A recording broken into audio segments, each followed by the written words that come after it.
जिस तरह शोशे का कॉन्सेप्ट है, अब देखें ये जो शोशा है, ये वाला, ये जो नज़र आ रहा है आपको, ये के नुक्तों को रिप्रेजेंट कर रहे हैं। ये हिस्सा जो है ये बे का हिस्सा है, ये बे के नुक्ते को रिप्रेजेंट कर रहा है, और ये ऊपर ये के नुक्तों को, और ये शीन के 3 दंदाने गौर से देखें अगर आप, तो ये इस तरह एक लफ्ज़ कंप्लीट हो गया है। प्यारा भी लग रहा है, ये बिल्कुल एक्यूरेट है। इसी तरह बेशतर के अंदर देखिए दंदाना, ये शोशा है और ये दंदाना है। ये वाला जो नज़र आ रहा है आपको, ये शोशा है, यहाँ पे इसको शोशा बोलेंगे, और ये क्या है, दंदाना। मैं थोड़ा सा इसको जूम करता हूँ। उसके बाद ये 3 दंदाने शीन के, और ये वाला हिस्सा जो है यहाँ पे ये तेरे तर, और ये जो शोशा है ये के नुक्तों को रिप्रेजेंट कर रहा है।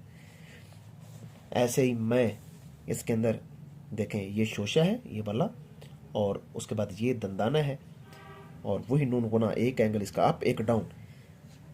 तो बच्चे क्या करते हैं, ये दोनों आपस में बराबर कर देते हैं। इस चीज़ से आपने बचना है। और यहाँ से ये उर्दू गिनती का ये 3, ये थोड़ा सा आपने इसके साथ सीड ऑफ एप्पल, और ये आखिर में ये है। अब ये यहाँ पे प्यारा लग रहा है। तो आप जब इसको नीचे से शुरू करेंगे यहाँ से, तो ये बहुत बदसूरत हो जाएगा और बहुत ज़्यादा नीचे चला जाएगा लाइन के। तो इसलिए इसको आपने नहीं करना, इस चीज़ को देखना है आपने।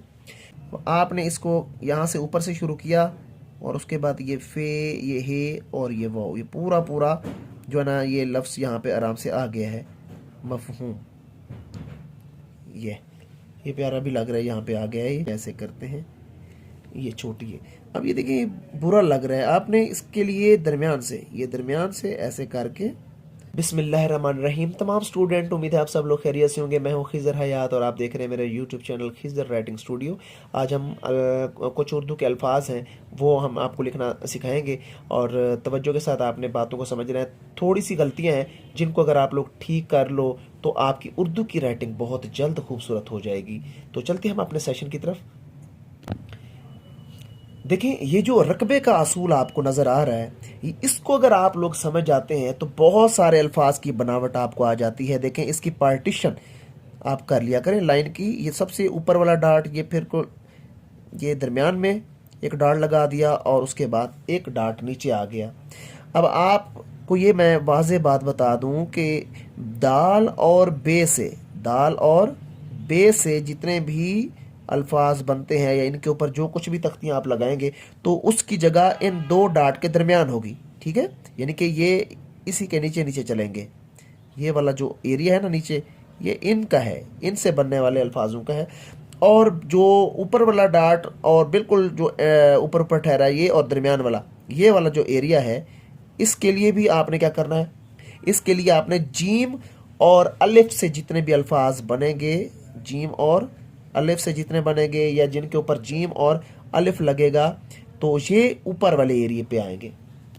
देखें अगर आप इस्तेमाल गलत करेंगे लाइन का, तो आप के अल्फाज जो है ना टेढ़े हो जाएंगे, छोटे हो जाएंगे। ये देखें अब ये सीन, तोएं और हे, अब ये ऊपर से शुरू करना था आपने, यहाँ से ये उर्दू गिनती का ये 3, ये थोड़ा सा आपने इसके साथ सीड ऑफ एप्पल, और ये आखिर में ये है। अब ये यहाँ पे प्यारा लग रहा है। तो आप जब इसको नीचे से शुरू करेंगे यहाँ से, तो ये बहुत बदसूरत हो जाएगा और बहुत ज़्यादा नीचे चला जाएगा लाइन के। तो इसलिए इसको आपने नहीं करना, इस चीज़ को देखना है आपने। ऐसे ही स्वाद जो है, अगर सीड ऑफ एप्पल यहाँ पे करके लिखोगे तो ये बहुत नीचे चला जाएगा। अगर सीड ऑफ एप्पल को ऊपर करके लिखोगे तो ये बहुत अच्छा, आपको यहाँ पे जगह भी पूरी पूरी आ रही है, और ये यहाँ पे ठीक लग रहा है। तो आपने ये देखना है रकबे के असूल में कि किस चीज़ का कितना रकबा है। अगर आप फ़र्ज़ करें मीम और इसके साथ बे लिख रहे हैं, तो इसकी जगह यही है, ये बिल्कुल एक्यूरेट जगह पे है।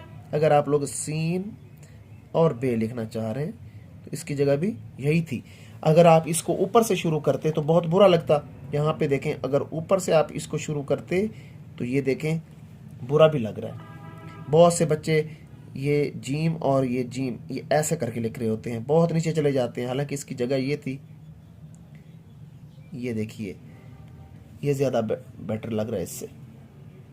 जब मार्कर का यूज़ करने जाते हैं आप, तो वहाँ पे आपको 2 लाइनों से ऊपर जाना पड़ता है, तो फिर आपने 2, लेकिन जब आप पेन के साथ आएंगे तो फिर दोबारा वही असूल जो मैंने आपको बताया है उसी के मुताबिक चलना है आपने। अब एक लफ्ज़ है, ये देखें लिखा हुआ है मफ़हूम, तो आपने इसको यहाँ से ऊपर से शुरू किया और उसके बाद ये फे, ये हे और ये वो, ये पूरा पूरा जो है ना ये लफ्ज़ यहाँ पे आराम से आ गया है मफ़हूम। ये प्यारा भी लग रहा है, यहाँ पे आ गया है ये। उसके बाद एक और लफ्ज़ है मीम ज़ोए और ये हे और रे, मज़हर। अब कुछ बच्चे जो है ना वो बहुत ऊपर करके लिख लेते हैं, फिर उसके बाद यहाँ पे आके ऐसे करते हैं, ये छोटी है। अब ये देखिए बुरा लग रहा है, आपने इसके लिए दरमियान से, ये दरमियान से ऐसे करके और फिर ये करना है इस तरह, ये देखा, ये सही लग रहा है। अब इस चीज़ से आपने बचना है, इसको करना है आपने। और इसी तरह जीम और आइन और हे, ये भी ऐसे करके लिखते हैं, हालांकि इस तरह नहीं लिखा जाता। आपने क्या करना है, बिल्कुल दरमियान में यहाँ से करके ये बेहतर लग रहा है। इसी तरह जुम्मा, इसको भी मीम, ये आइन और ये हे, ये सही लग रहा है। और उसके बाद है मीम लाम मीम और आइन। अब इस आइन की तख्ती आपने पिछले क्लास में पढ़ी है कि दो के हेड को डबल करना है। ये देखें, ये दो का हेड है, इसको हमने क्या करना है, डबल करना है। ये टू का जो हेड है इसको हमने डबल करना होता है। इसमें देखें, गौर से देखें कि ये वही टू का हेड है लगा हुआ है, यहाँ पे मैं दो लिख रहा हूँ ना, ये देखें दो।